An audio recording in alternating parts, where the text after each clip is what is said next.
Welcome back to Zooming In at the UnPopulist. I'm Landry Ayers. The executive branch is currently being run by an aspiring autocrat who neither respects institutional safeguards nor accepts the separation of powers.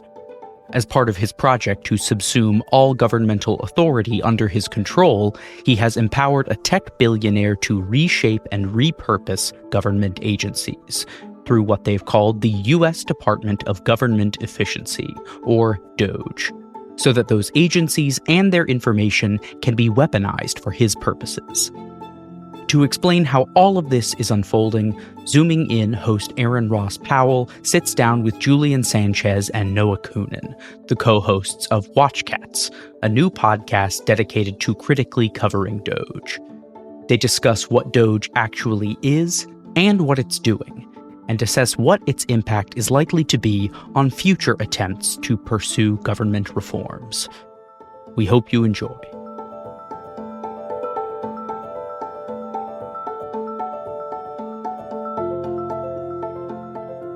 What is DOGE? Not just the thumbnail sketch, but is it an agency? Is it an advisory committee? Is it basically a criminal gang we've decided not to prosecute? Like, what is this thing from an institutional legal standpoint? Formally, it is a temporary organization established by executive order within what used to be called the U.S. Digital Service. So the U.S. Digital Service was, until it was effectively gutted by DOGE, a kind of tech incubator, sort of tech think tank almost, that provided temporary personnel to other agencies to develop cutting edge technologies, web applications, databases, things to try and streamline the activity of other agencies. The idea was you have this group of technologists and tech experts. Very often it was people who were taking a couple of years off from working at Google or Amazon or other big private sector tech firms to do a sort of temporary stint here. And they could then be sent in small teams out to agencies like Veterans Affairs and Health and Human Services to work on specific projects. So that's what the U.S. Digital Service was. By executive order, within the first couple of days of inauguration, Donald Trump rebranded the U.S. Digital Service as the U.S. DOGE Service and formally established DOGE as a kind of subgroup or element within that agency.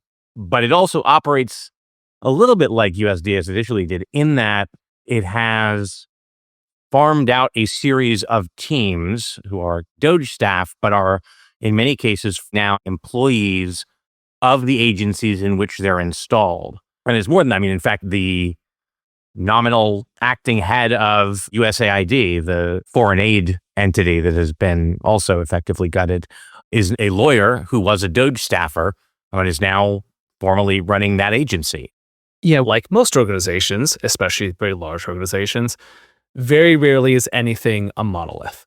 So asking what DOGE is it has multiple factions. Those factions are not going to be aligned on every specific initiative that they take on. But if we look for the common denominator, the way I've been thinking about it lately is this idea of a red team. This is a team concept in cybersecurity and military affairs. And it's the idea of do not wait for the enemy to figure out your weaknesses. Split off a team whose job is to destroy you with every possible means in their disposal. Then you set up a blue team that is there to steel man the case, that is there to defend against the red team. They conflict, you analyze the results, you improve your organization or whatever domain you're working in, and you rinse and repeat and iteratively improve over time. I think of DOGE as a red team on a heady mix of steroids and ketamine and Zyn without any blue team there to advocate on the other side. And I think that is the best way to sum up the majority of their actions. And what exactly are they red teaming? And it's very clear from Elon Musk's late night X spaces, he has two main motivations. One, you can sort of explain from his obsession with competitive leaderboard-based video games, is he wants number to go up. Number go up good, saved money. And he has expedited all possible effort to make the Doge.gov money saved number go up, regardless if the actual methodology used to calculate that number is in fact correct, or if in fact those result in true savings over any time period beyond his specific stay in government. For example, we've just now heard today that the second acting commissioner of the IRS has been summarily dismissed, right? Along with thousands of other IRS employees. Well, that's going to result in decreasing receipts into the government, therefore eliminating a lot of the savings that Musk is going after. The second part of what is he trying to red team is he is trying to find every possible advantage and vulnerability over what he and many other people, not just him, call the administrative state. They view the administrative state as a parasite, sapping the vital juices of America at best, and at worst, an entirely separate form of unconstitutional government that must be destroyed with all possible speed. That is an existential threat, not just to the country, but to humanity as a whole. And that it's okay if thousands, if tens of thousands of innocent people are wrapped up in that or harmed if the end goal is to destroy the administrative state before the midterms. So there's a way to frame that a lot of our listeners might say, that sounds pretty good to me. Julian and I both worked for a lot of years in an organization that was aimed very heavily at reducing the size of the government. Many of us believe the government is too big, does too many things, spends too much money. A lot of people might be listening, were in favor of, say, ending Chevron deference as a way to reduce the power of administrative agencies. Look at this and say, look, maybe some of the accounting on the cutting doesn't add up, but they have gotten rid of a lot of federal employees. They have reduced a lot of federal programs. We needed to reduce the size of the government. Maybe this isn't being handled as elegantly as we might have liked, but what's wrong with what they're doing? We had to cut somehow. It was unsustainable. Well, I would first push back on the original contention at all. It's not that they're doing it inelegantly, they're not doing it at all. Now, if you want to say that USAID was the biggest source of government largesse and overreach in the federal environment, I think that's ridiculous on its face. If you want to look at government overreach as an entitlement programs, those actually have not been altered in law in any way, shape, and form as we sit here today. And at the same time, we're seeing a massive overreach in terms of overriding the rule of law when it comes to due process or judicial opinions. Do you feel like liberty is rising in that environment? I would contend not. As somebody who worked in the federal government for many years, worked for state government for many years, and comes from a progressive ideological side of this, I would actually agree on some of those original points you made, Aaron.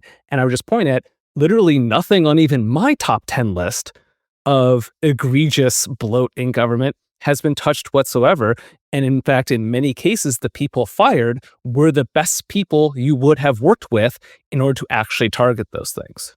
So when you go in to the pre-existing technical capacity, the pre-existing teams who are there to create efficiencies, centralized services, transparency in government, and they are some of the first people that you release, it sort of belies the whole thesis of what you're here to do. I think the most important thing to recognize is that DOGE's actual mission is not to cut government waste or root out fraud.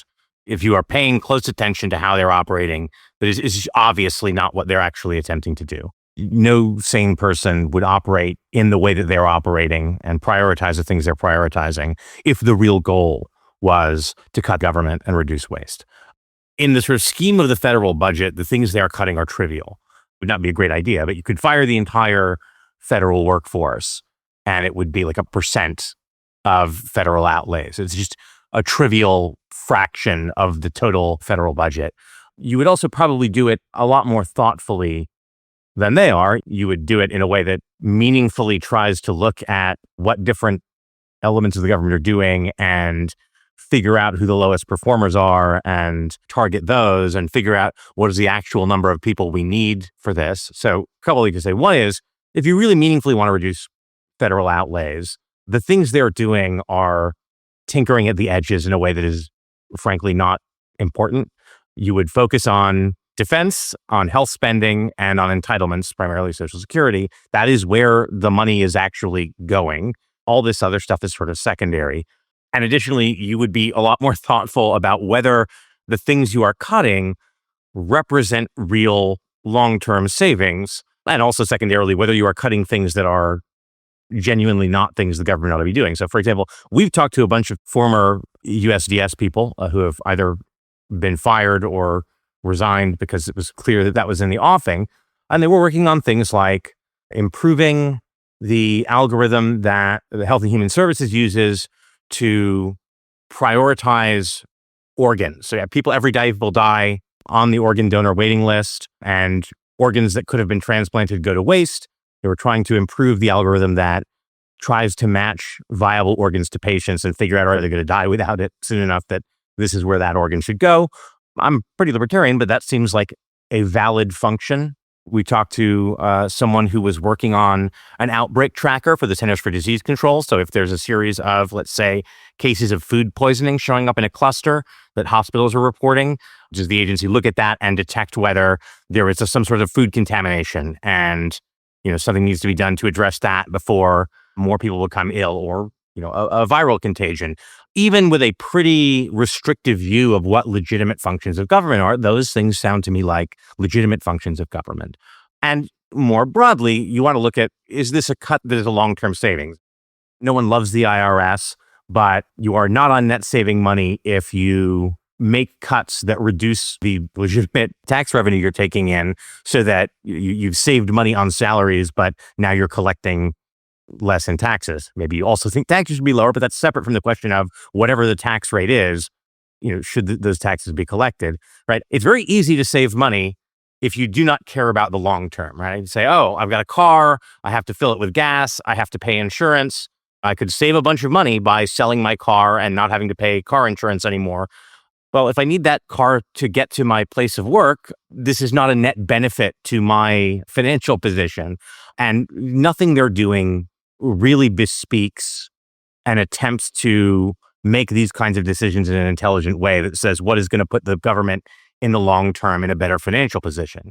What it does bespeak, and what I think is the real function here, is an effort to change the ideological composition of the federal workforce and shrink it and effectively turn federal employment into a kind of patronage system for loyal Trump supporters, and more to the point, to centralize executive authority so that the White House can directly accomplish more things without intervening layers of bureaucracy, which you might say in some instances might sound desirable. But I think in practice, looking at means the ability to, in a sense, outrun external oversight, to be able to, for example, shut off funding streams that Congress has appropriated, rightly or wrongly, but that under our Constitution, that the legislature has appropriated, and say, no, actually, now the technological infrastructure is such that the White House can do this directly, we'll do this directly, and there are a lot fewer people in between the White House and the results, such that if Congress wants to do oversight and figure out why the money they appropriated isn't going where they said, or courts want to examine it and say, are you complying with the law? Those intermediary people are not there, that you have technical systems under direct executive branch, and in particular, executive office of the president control, in a way that makes oversight and legal restraint more difficult. And it is easy to sell this to people like us who think government ought to be smaller and more efficient and more lean by putting on the tin what we're doing is shrinking government and making it more efficient. Again, I think it's pretty clear that is not really the goal, and that indeed they're happy to fabricate fraud and show very little interest in talking to experts who have been there a long time about whether some artifact they found in the database is actually a sign of fraud. What that says to me is they're not really that interested in finding fraud. What they are interested in is finding a plausible claim they can make to justify their own existence, so that when people like us say, hey, it doesn't really actually seem like they're accomplishing the function they set out to, people who don't understand what they've found either can say, oh, but look, they found all this evidence of 150-year-olds collecting Social Security, and they found all this evidence of illegal aliens voting. None of that's true, but requires a fair amount of digging to figure out that it's not true. And look, even if you think the prime directive here is to make the number go down, and they actually are detecting waste and fraud, then they're still failing on the numbers. If you actually use a formal methodology to calculate their savings, and I'm being a little more generous than some other people right now, I'm looking at 1.1% of the federal deficit in 2024. That's it. Where is the money. If they are so confident there's so much fraud, waste, and abuse, and it's so easy to find, why we only cut 1.1%? Well, because most of the deficit is in fact not in fraud, waste, and abuse, but in entitlements and defense spending. And the only people who can really fix that is Congress. So again, if we say like there are meaningful cuts that ought to be made, if we got a bunch of very smart and principled people together and they ran through the whole of the federal government and everything it was doing and everything it was spending on, they could agree on many areas where it should scale back or stop. Is there a worry then that what DOGE is doing now risks making that entire project politically toxic? Because if you're someone watching, you're seeing this guy, Elon Musk, who nominally claimed to have kind of libertarian principles about the government for a while, talking in the language of libertarian cutting. You see lots of people cheering as federal workers lose their jobs. That when DOGE is behind us, the next time we get a Democratic administration, say, any claims that like this program might be better off in the private sector is going to be made irredeemably toxic, that nobody's going to take that seriously because the people in power saw what it looks like when DOGE is doing it. And just ordinary Americans see like, they said they were cutting government, and what happened was all this stuff that I relied on just stopped. The system broke. Programs that were necessary for my quality of life disappeared without a private alternative in place to pick up the slack and so on. I think it's the reverse. I might be a naive optimist, but I actually think it's going to go the other way, which is that DOGE is doing this so badly, so incompetently, so loudly, so clumsily, that any other attempt in the near future, when it is still somewhat fresh in people's mind, will seem genius level and acceptable by comparison.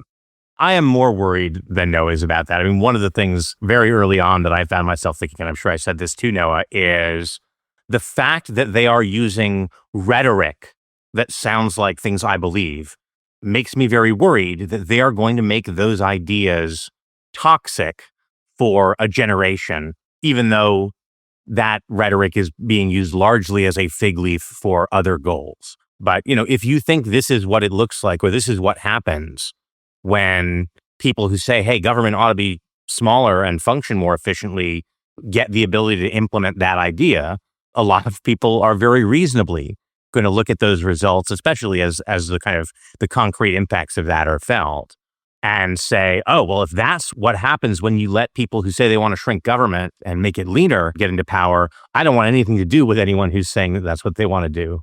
Look, it is still really early. It feels like 2 years. It has only been a few months. I was much more of a mind to agree with Julian 2 months ago. And the just like bumbling incompetence, their idea that they were going to improve Social Security by recoding it from an archaic language called COBOL. In fact, they were going to invest all this technical capability and political will to do this versus any of the other more useful things, was a sort of mask-off moment for me that there was literally zero leadership, zero administrative capability within DOGE. But again, I think this is maybe a case in point. Is in the long run, right, to be sort of fiscally viable and not just eat an ever-growing percentage of the federal budget, we do need some kind of reforms to Social Security as the number of people paying in the labor force declines relative to the number of older people collecting benefits. That is not indefinitely sustainable, because it's going to take political courage to figure out how to rejigger the system so it is sustainable. And people talk about Social Security as a third rail. If, you know, the attempt that people remember to try and make Social Security more efficient is, well, the website's down all the time and I can't get help on the phone anymore. And, you know, it hasn't happened yet, but I would not be surprised. And hey, I got pulled off the benefit rolls incorrectly, and now I don't know if I can make rent because, you know, whatever you think about Social Security, it is the system we have, and the way to fix it is not abruptly stop paying benefits to people who have paid in and are now counting on that because that is an entitlement the law provides them to make ends meet month to month. I think you should ramp up the voltage on that third rail and make people say, oh my God, if that's what happened last time, no, don't touch this thing. So the reason why I look at it a little bit more differently than Julian right now is because the things I would do to reform entitlements in the three major ones, Social Security, Medicare, and Medicaid, are all policy changes. So I think they're materially different than the kinds of things DOGE is doing, and they won't be associated. Like if we raise the retirement age, that's a policy change. If you change how people's income is taxed and raise the cap on how much of that can be taxed for Social Security, that's a policy change. That's not a technocratic change. I'm going to turn now to the legality of this, because I think one way we can talk about the last 20 some odd minutes of our conversation is DOGE is doing all of this stuff and it's bad. So DOGE is bad at its job. But another way we can think about DOGE is, should DOGE, the way it's constituted right now, be doing this job at all? Is it allowed to be doing the things that it is doing? So let's say it was cutting wisely across the board. Would it be legal for it to operate? And to start with, Elon Musk seems to have a lot of power in the federal government. He's running this thing that looks like an agency controlling a whole lot of other agencies. But I don't remember him having his day in front of the Senate to be confirmed by the Senate. There are dozens of lawsuits challenging different aspects of DOGE. This is one of them. I think this is one that, among others, some state attorneys general have brought. We spoke on Watchcats to Keith Ellison, former congressman, now an attorney general, about some of these lawsuits that are being brought. So yeah, one of the claims that was brought is that essentially in violation of the Appointments Clause, significant practical authority has been delegated to Elon Musk that makes him effectively tantamount to at least a cabinet secretary, and maybe even something more elevated than that, without any kind of process like that having been gone through. Recall, Elon Musk is a special government employee, which is a weird temporary status. The formal head of DOGE is someone named Amy Gleason, who apparently was announced while she was on vacation in Mexico. I'm not sure she knew she was the head of DOGE when that was made public, after a long kind of almost, farcical process of the courts trying to get an answer to the question, who is legally the head of DOGE? So one issue has to do with whether Musk is lawfully exercising power as a kind of unelected temporary appointee. And the other question, of course, has to do with impoundment, right? So the way they're making a lot of these cuts is by effectively refusing to spend money Congress appropriate. Now, Congress appropriates a lot of money for a lot of purposes that I might disapprove of, or at least think it should be a lot less. And so it might be that in principle, there are plenty of instances where, as a policy matter, I might like that, hey, we're not going to spend money on this particular kind of grant anymore. But that is still the prerogative of Congress to say how money is spent. It is not the prerogative of the White House or president or a South African billionaire tapped by the president to decide, well, Congress got it wrong, we're going to spend the money differently.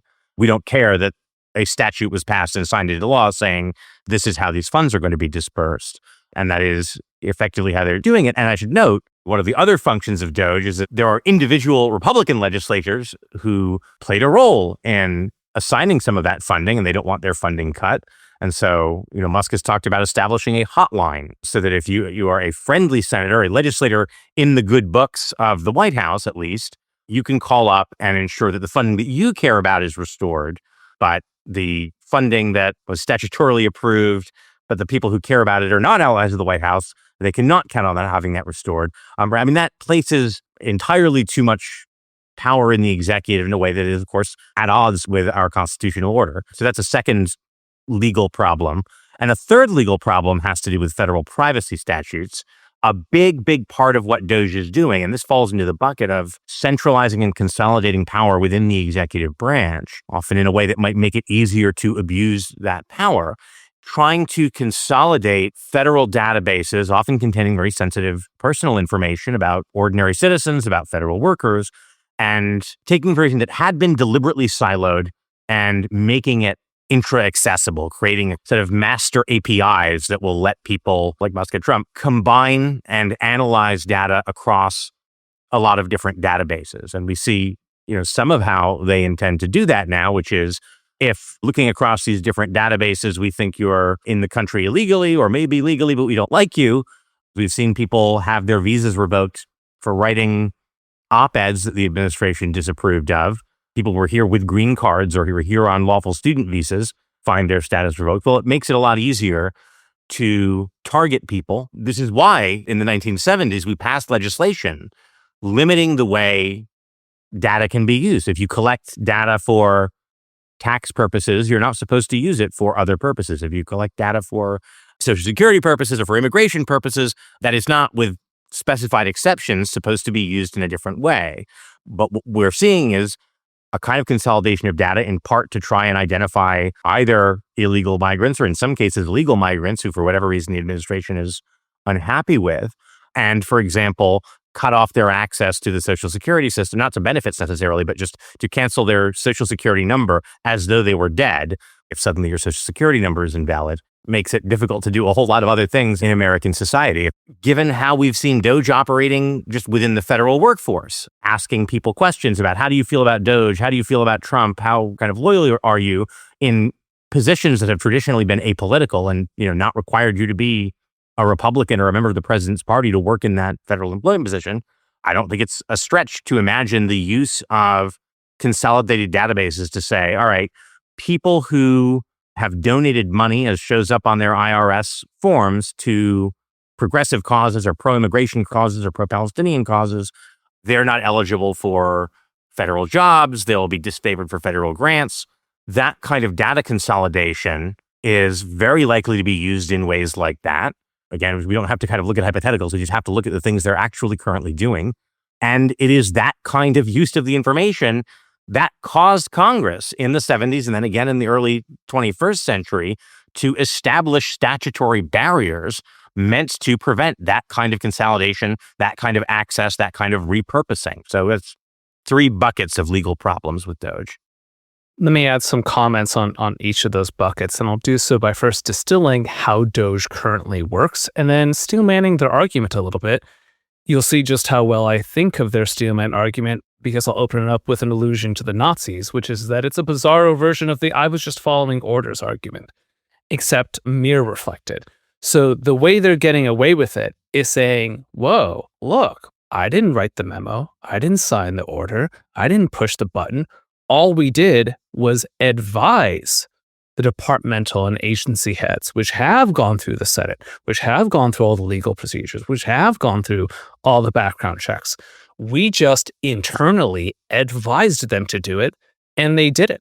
Now, one of the ways to understand this, and this is something we talked about even in the early days of our podcast, Watch Cats, when we interviewed Mikey Dickerson, who was the founding director of the United States Digital Services, the precursor organization to DOGE, is that the most important currency in any large organization, including the federal government, isn't your legal or bureaucratic power, but the currency of influence. Specifically, in a private organization, it might be the CEO. In the executive branch, it's obviously the president.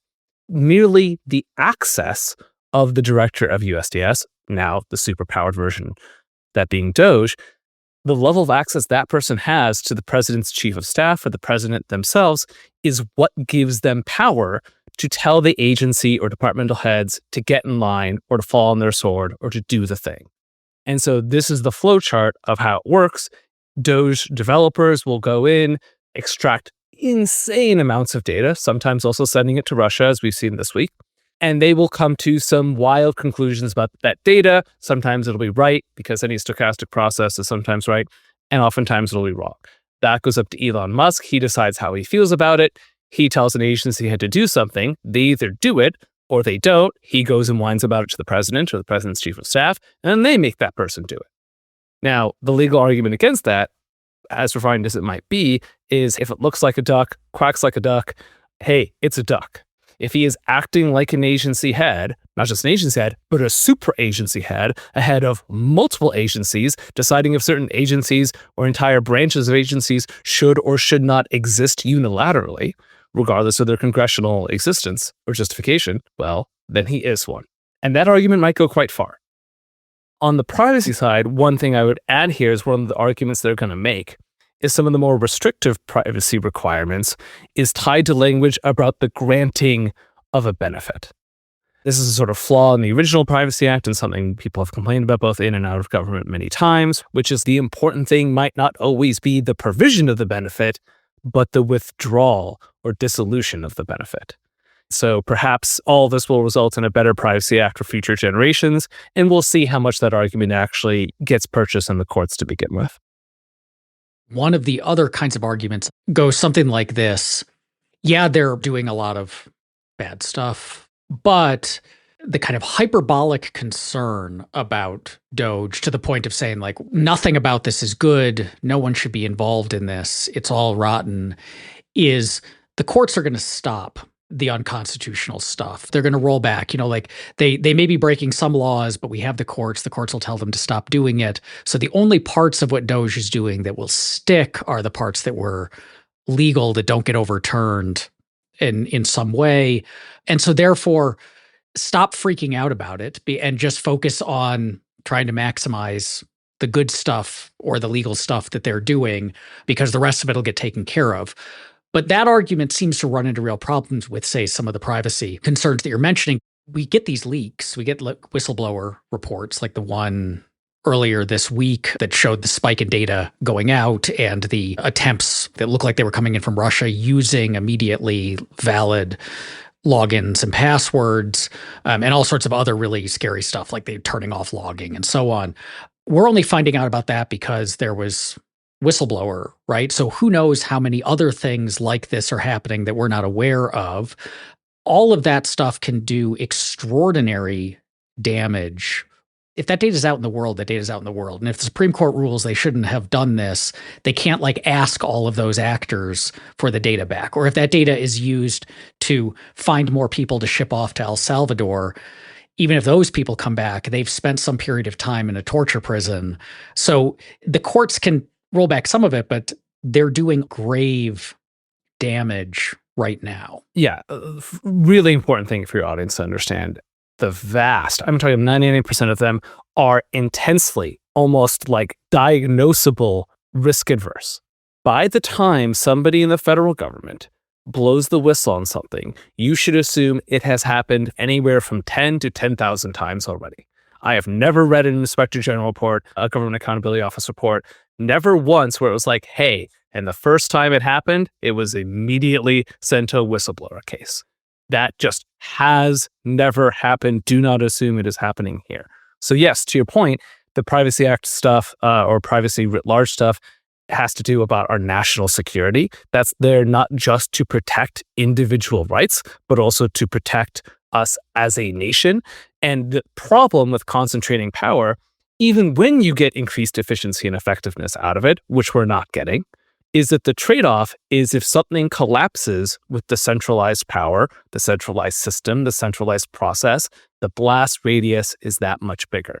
You do not want to concentrate, for example, technical, root, full administrative super user access to important technical systems with individuals, not because it doesn't create efficiency and effectiveness. Sometimes it does, sometimes it doesn't. But because if that one person gets hacked, well, then you're totally screwed, and our adversaries understand this. Instead of diffusing their power and their capabilities across a very large, very heterogeneous, from a technical standpoint, population, they can concentrate it on somebody who's getting deep dives, on them in the New York Times constantly, so they have everything they need to spearfish that person. When we worked together at Cadoware, and I worked a whole lot on FISA and foreign intelligence surveillance and NSA issues. And, one thing that gets lodged in your mind very solidly when you work on those issues is that a prerequisite for a court getting to evaluate the legality or constitutionality of something the government is doing is a court becoming aware that that thing is being done. And I would say there is a pattern of actions by this administration that seem very much calculated to reduce the risk of that ever occurring. Within the first few days, one of Donald Trump's first actions was to fire a slate of inspectors general, not really for any particularized reason, but just to eliminate those people wholesale in order to install replacements. That is not the normal way these things work. This is not normally how the inspector general is viewed as a role. We've seen attempts to hollow out technical expertise elsewhere within the government. Again, this is the thing people found very strange. You had USDUS, you had 18F, which is another kind of tech incubator within the government. And since then, actually several more centers of technological expertise within the government that if your goal really were to make things operate more efficiently, are precisely the people you would want to sort of draw on. These are the people who have technological expertise, but also have some experience with and understanding of the agencies within which they're installed. And so you think, oh, but what a great resource to leverage and give them even more authority and bring them in to enable us to more quickly figure out where the fat can be cut and how efficiency can be optimized. Instead, there has been an effort to effectively hollow out those other centers of technical expertise, which means you make it actually a lot more difficult for people to understand whether those technical systems are being operated and structured in a way that is compliant with the law. And we in fact saw actually quite early on, one of the lawsuits over DOGE's access to some of these systems involved the question of whether a particular DOGE staffer had read-write access to the Treasury Department's payment system. It's an incredible central artery that determines how cash flows within the government. And if the agency says we want to send out this money that is part of a disbursement that Congress approved, but the people controlling that system say, nope, that transfer is not going to happen. It doesn't happen. So initially it was represented to the courts that DOGE did not have the ability to write to that system, to change the code. And then later, lawyers had to go back and say, well, actually, it turns out, appears they were granted that access, but we promise we're taking it away now. Another thing we've seen is that attorneys who make disclosures to courts that are accurate, but that the government did not like, get fired, right? The lawyer who admitted that, Garcia, the person that the Supreme Court ruled on, one of the many people sent to that Salvadoran torture prison, had been sent there in error and in violation of a court order. That lawyer did not come to that conclusion. There were sworn affidavits from senior DHS personnel agreeing that he had been sent there in error and in violation of a previous court order.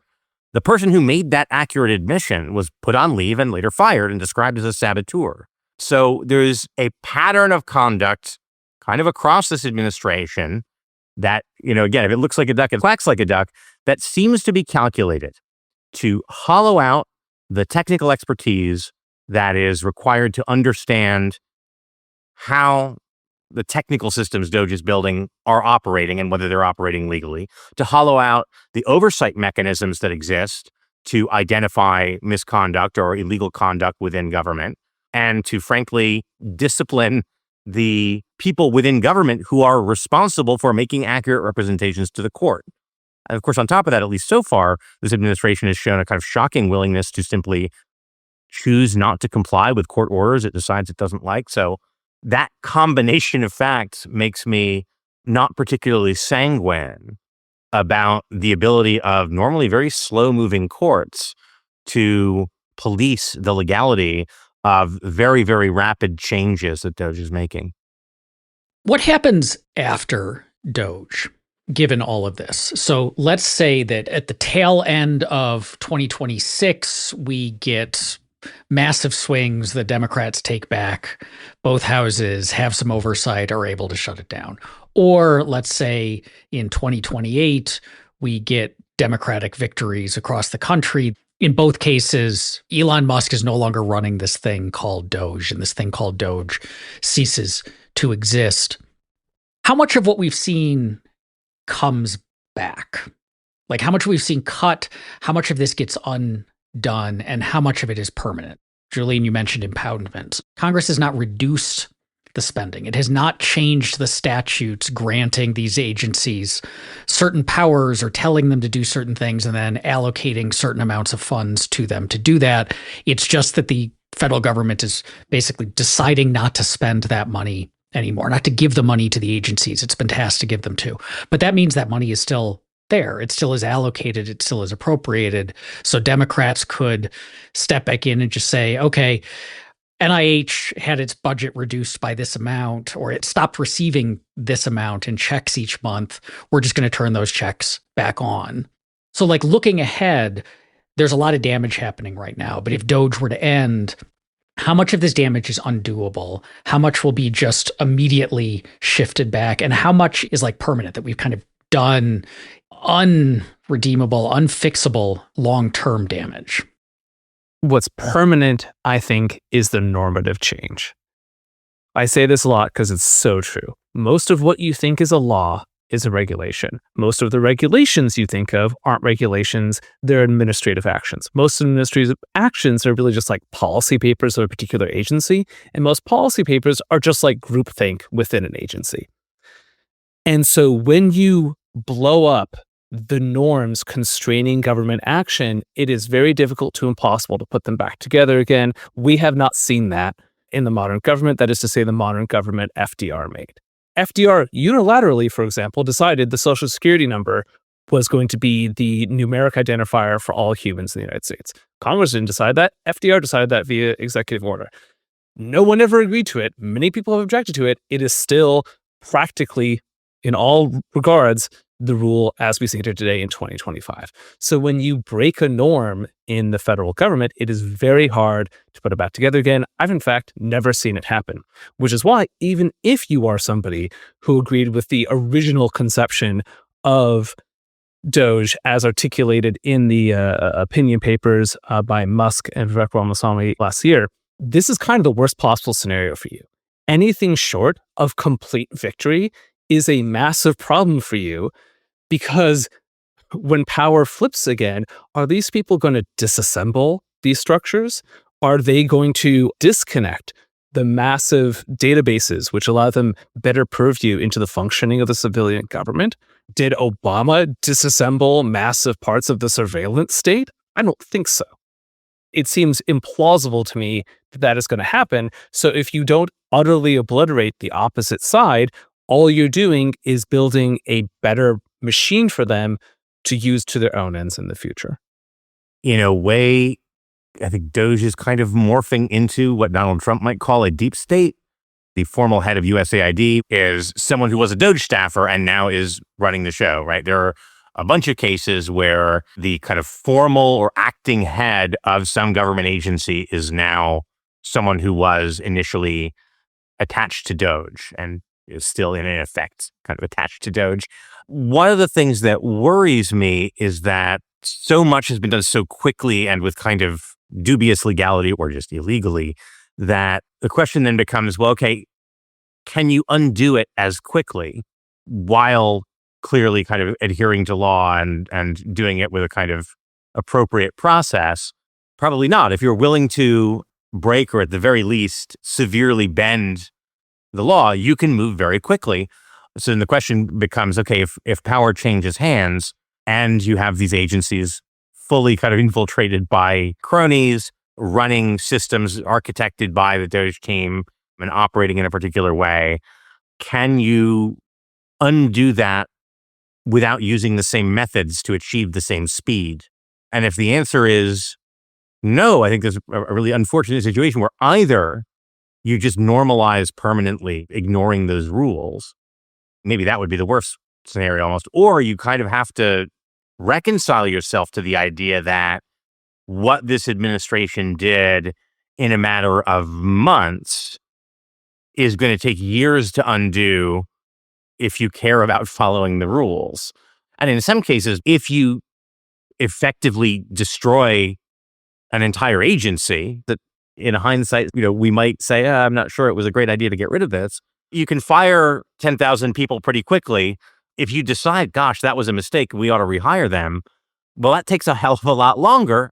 Probably by the time you're in a position to reverse that decision, these specific people have moved on and found other jobs, may decide that, federal employment is not that attractive to them anymore. So, yeah, I mean, you can blow up a house a lot faster than you can rebuild it. And so to answer your question with any specificity or granularity, we would need to iterate through like every single program and also make a determination that we can't fully make right now, which is in which circumstances did people legally or illegally preserve or protect or back up the data or code. So for example, we're learning that the IRS is in fact going to delete IRS direct file, which makes it free and easy to file your taxes directly with the government. Something you would think people on the right would like. Is that code going to be backed up? That it could just be restored relatively quickly? In most cases, I would say at this point, especially, anything the government did in an open source way or in a transparent way, those have been backed up. So for example, Julian was talking about the 18F team. Most of that work has now been backed off of government systems, and so could be restored. And was kind of the whole point of making it open source is, hey, iterate on our work, remix it. And hey, if one of our systems goes down, now there's a distributed set of places where that's stored that we can restore from. Okay, so for listeners who have been listening for the last 50 some odd minutes, in a growing sense of anxiety or panic and want to continue to ride that high, tell us about WatchCats. Sure. WatchCats is the podcast Julian and I run where we cover DOGE specifically. Also, if you like short form content, we are on all the things. We are WatchCats Show on YouTube and Instagram, and God help us, TikTok as WatchCats Show, and WatchCats.show is where our full podcasts go up.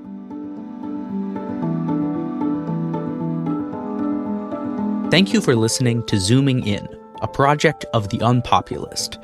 To get all of the updates from our new series Executive Watch, make sure to subscribe for free at theunpopulist.net. Until next time.